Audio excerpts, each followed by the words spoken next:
WordPress have actually done what has been the threatened outcome. They have actually taken away my website, which they know I've been trying to pay for. I've tried to pay for it through both HSBC and also through Barclaycard previously, and it hasn't worked.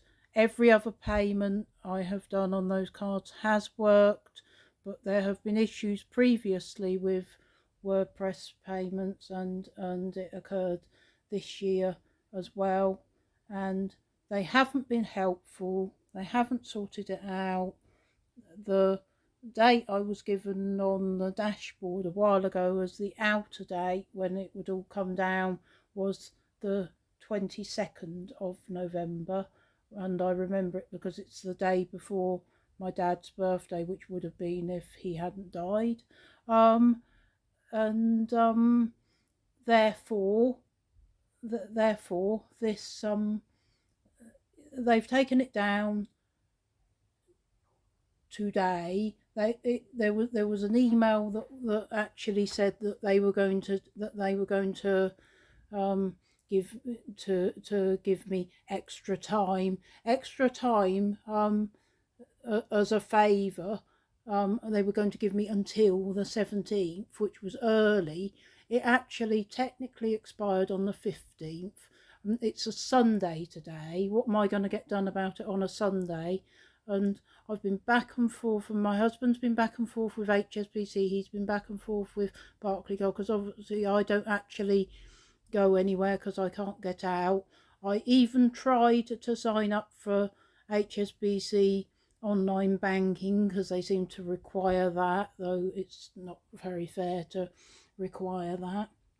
They wanted a driver's license, and I knew from the very start that it wasn't going. So even though I downloaded the app, I never wanted to do online banking in the first place, and I knew it was going to be made to not work anyway. They wanted a driver's license. I don't drive. I've never driven.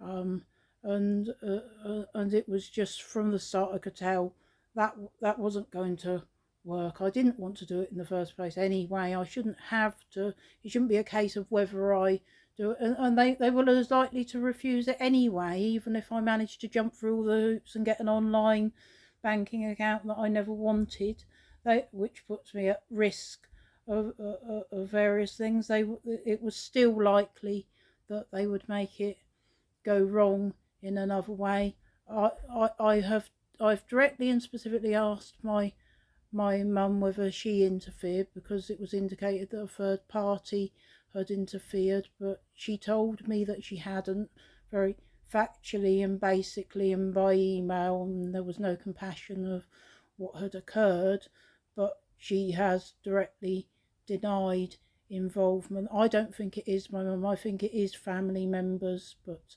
not her.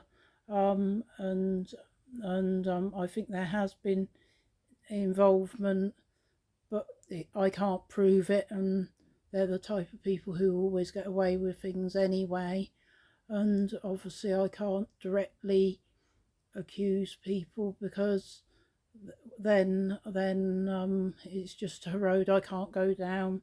But I am angry, disappointed, desperate. I put a lot of work into it. It doesn't even come up as paulathewriter.wordpress.com, because that tries to redirect to paulathewriter.com. And I mean, I literally I don't know how I could try any harder. And they to be honest, they could see how hard I was trying to get this to work, and they have just totally made it fail in every single way, and I literally I'm at a loss. I've put a lot of work in, but if you want to hit paulathewriter.com and see what happens, then please do. I wish I had a whole team of people I could get to all hit paulathewriter.com, and then they could see how popular and valuable it was. But I'm not a popular type person who my family like everything 27 times before you've even begun. So then obviously then everything I do has got a billion likes to begin with before it even comes to anyone else. So yeah, I know. So I'm at a disadvantage. Everything I do is at a disadvantage, but I know that my writing is up to standard. That there's people who are a lot worse than me who succeed, and they succeed because there's people backing them. I I feel really persecuted. I feel like a lot of the things are disability discrimination. People don't want me to succeed, and it makes me angry and it makes me disappointed, and it's unfair.